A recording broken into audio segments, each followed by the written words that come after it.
আমরা এই 1 লক্ষ গাছ লাগানোর জন্য যে পরিমাণে শ্রম দিতে হয়েছে, আমাদের জায়গা খুঁজে বের করতে হয়েছে, জায়গা প্রস্তুত করতে হয়েছে, সেখানে আমাদেরকে প্রিপেয়ার করে তারপরে গাছ সংগ্রহ করে আমাদের গাছ লাগাতে হয়েছে।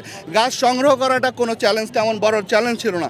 চ্যালেঞ্জ ছিল হচ্ছে গাছের জায়গা বের করা, এই সুরকি শহরে গাছের জায়গা বের করা। আমরা আপনাদেরকে বলতে চাই 176.3 কিলোমিটার রাস্তায় আমরা গাছ লাগিয়েছি, 4 কিলোমিটার খালে গাছ লাগিয়েছি, 42টি সরকারি প্রতিষ্ঠানে আমরা গাছ লাগিয়েছি। এর মধ্যে থানা আছে, হসপিটাল আছে, স্কুল আছে, 310টি স্কুল আছে, 310টি স্কুলে লাগিয়েছে। বিভিন্ন ধরনের সরকারি প্রতিষ্ঠান আমরা গাছ লাগিয়েছি। আমাদের 39টা ইউনিয়ন এবং 5টা পৌরসভা, সব জায়গায় আমরা গাছ লাগানোর ব্যবস্থা করেছি, গাছ লাগিয়েছি।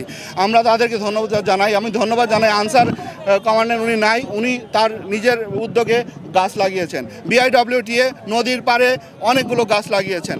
এই হিজল তমাল আমরা আরও চিন্তা করেছি যে আমরা যে গাছ লাগাবো 1 লক্ষ গাছ, সেই গাছগুলো কী ধরনের হবে, যেগুলো বিলুপ্তপ্রায় গাছ আমরা সেই গাছগুলো লাগিয়েছি। যেমন ধরেন তেঁতুল, ডেউয়া, তারপরে গাব, এই ধরনের গাছও আমরা লাগিয়েছি। আবার আমরা পর্যটনের কথা চিন্তা করে কোনো জায়গায় আমরা লাগিয়েছি রাধাচূড়া, কোনো জায়গায় কৃষ্ণচূড়া, কোনো জায়গায় পলাশ, কোনো জায়গায় হচ্ছে এই ধরনের আমরা মানে এইভাবে সেগমেন্ট করে আমরা লাগিয়েছি।